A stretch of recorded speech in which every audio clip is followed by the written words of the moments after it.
선생님 안녕하세요. 안녕하세요.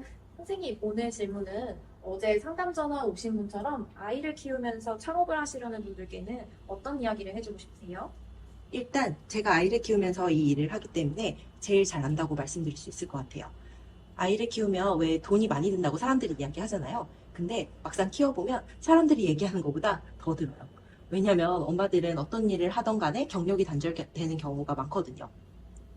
수입이 줄기도 하면서 동시에 아이한테 쓰는 비용이 늘어나기도 하고, 또 아이를 키우면서 돈이 필요하지만 아이들이 크고 나서 나에게 남는 커리어도 있어야 되기 때문에, 그래서 아무 일이나 하기는 싫고, 그래서 오래 할 수 있고 내가 좋아하는 일을 하고 싶은 마음, 그 마음 제가 딱 그랬어요.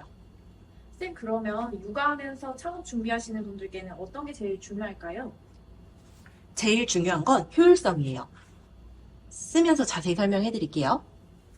우리한테는 효율성이 제일 중요해요. 왜냐면 우린 신데렐라거든요. 아이들 하원 시간도 정해져 있고 아이들이 아프거나 하면 시간을 조절해야 되기 때문에 이리저리 헤매이는 시간 없이 제대로 배우고 제대로 창업할 수 있는 과정을 배우고, 그리고 가장 효율적으로 연습을 해야 돼요. 효율적으로 연습하는 방법이 뭐예요? 효율적으로 연습하는 방법은 두 가지예요. 자, 연습을 할 때 처음에 빈도, 그리고 의도적 계획이 있어야 돼요. 이거 어떤 이야기냐면요.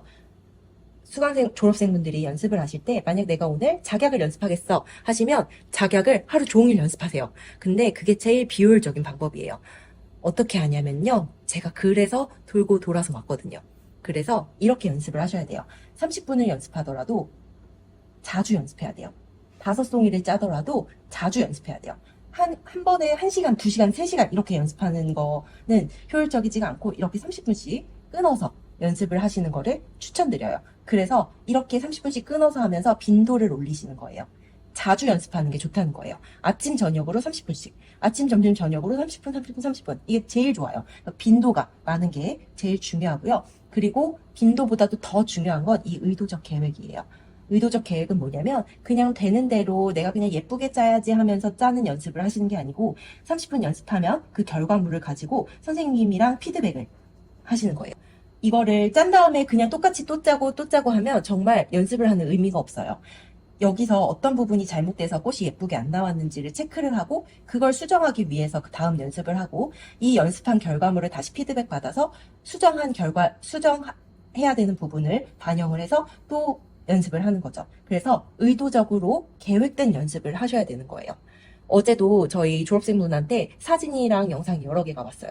선생님, 저는 연습하는데 이게 왜 이렇게 예쁘게 나오지 않을까요? 라고 연락을 주셔서 제가 피드백을 어떻게 드렸냐면, 영상으로 왼손 회전을 일단 멈추고 오른손 속도를 줄이고 입을 네모나게 파이핑한다고 생각하시면서 입을 달아보세요. 그리고 이걸 여러 송이 연습하는 게 아니고 딱 5송이만 파이핑해서 그거 사진 찍어서 저한테 보내주세요. 그럼 다시 피드백해서 또 연습하고 다시 피드백해서 또 연습할게요. 이렇게 말씀을 드렸거든요. 이렇게 빈도가 많고 계획적인, 의도적인 계획이 들어가 있는 연습을 해야 돼요. 무작정 많이 짜면 안 돼요. 선생님 그리고 효율성이라고 하셨는데 배울 때 이리저리 헤매는 건 어떻게 줄일 수 있을까요? 저만 해도 창업 전에 앙금 플라워 배우고 따로 400만 원은 더 쓰는 것 같아요. 근데 다 쓸만한 걸 배운 것도 아니에요. 앙금플라워를 배우신 분들이 다른 공방에서 하는 메뉴들, 백일떡 3,6세트, 카스텔 엔절미, 바람떡, 반전 케이크 등등을 다 배워서 시작해야 된다고 생각을 하세요. 그런데 이렇게 품목을 다 배워서 준비를 해서 창업을 하면 오히려 더 어려워져요, 창업이. 그렇기 때문에 메인 상품을 정하고,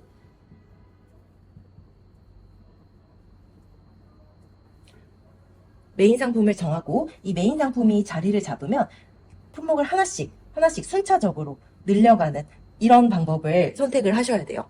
저희는 메인 상품을 떡케이크로 많이 추천해 드려요. 왜냐면 이 떡케이크가 가장 부가가치가 높게 나오는 상품이기도 하고, 기술 장벽이 있어서 다른 공방들이랑 큰 비용을 들이지 않고도 차별화를 할 수 있는 품목이기 때문이에요. 그래서 이 떡케이크를 배우면서 떡이랑 앙금을 다루는 방법에 대해서 제대로 배우고 이해를 한 다음에, 저희는 요 이해를 바탕으로 온라인 수업을 제공해서 필요할 때마다 하나씩 품목을 늘려가실 수 있도록, 따로 추가 비용 안 들이고 따로 배우러 가지 않으셔도 이제 늘리실 수 있도록 그렇게 하고 있어요.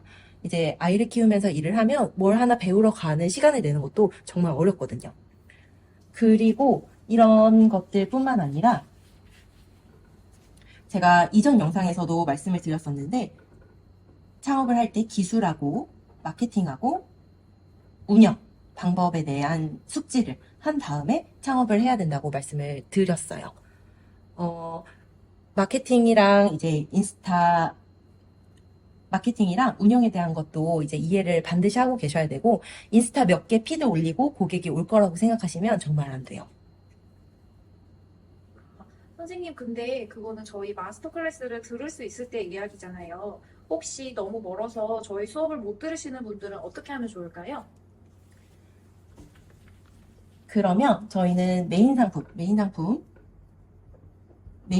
떡케이크에 있어서 기술을 많이 알려주는 거, 기술을 다양하게 많이 알려주는 클래스를 선택을 하시라고 말씀을 드리고요. 그 다음에 마케팅 책 5권, 그리고 무료 강의, 마케팅 무료 강의, 마케팅 강의 10개, 이렇게 먼저 들으시라고 말씀드려요. 마케팅 책 5권, 무료 강의 10개를 들으시면 어떤 수업, 어떤 종류의 수업, 어떤 강사가 나랑 잘 맞는지를 좀 파악하는 능력이 생기거든요. 그때 유료 강의를 하나 수강을 하시라고 말씀을 드려요. 이렇게 하시라고 말씀을 드리고, 운영에 대한 부분은 서점에 가면 식당이나 카페 운영에 대한 그런 책들이 많이 있어요. 그 중에서 3권 읽으시는 거를 추천을 드려요. 사실 저희가 그 졸업생분들한테 이런 식으로 항상 말씀을 드렸었어요. 저희가 기술만 가르칠 때는요. 그런데 제가 정말 간과한 게, 저는 이제 경영을 전공하기도 했고 회사에서 마케팅 관련 업무를 했어서 마케팅이나 이런 운영에 대한 기본 이해도가 좀 높은 편이었어요. 근데 그 높다는 거를 제가 정말 나중에 알게 되긴 했지만 높은 편이어서 뭐 이리저리 연습을 하고 뭐 테스트 해보고, 저도 수업도 많이 다니고 했지만 그 기본기가 있어야 뭔가 책을 보고 이런 것도 받아들이는 게 효율이 나더라고요. 근데 저희 졸업생 같은 경우에는 저희 졸업생분들을 살펴보다 보니까 이런 마케팅에 대한 전혀 기본기가 없으셔서 아예 책을 읽거나 이런 것들도 좀 힘들어 하시는 분들도 계시더라고요. 그래서 저희 이제 마스터 클래스에서는 이런 부분도 다 이번에 다 다루게 된 그런 배경이 있어요. 오, 너무 좋은데요, 선생님. 다음번에 마스터 클래스에 대한 내용도 한번 자세히 알려주세요. 네, 그럴게요. 네, 선생님 오늘도 감사합니다. 감사합니다.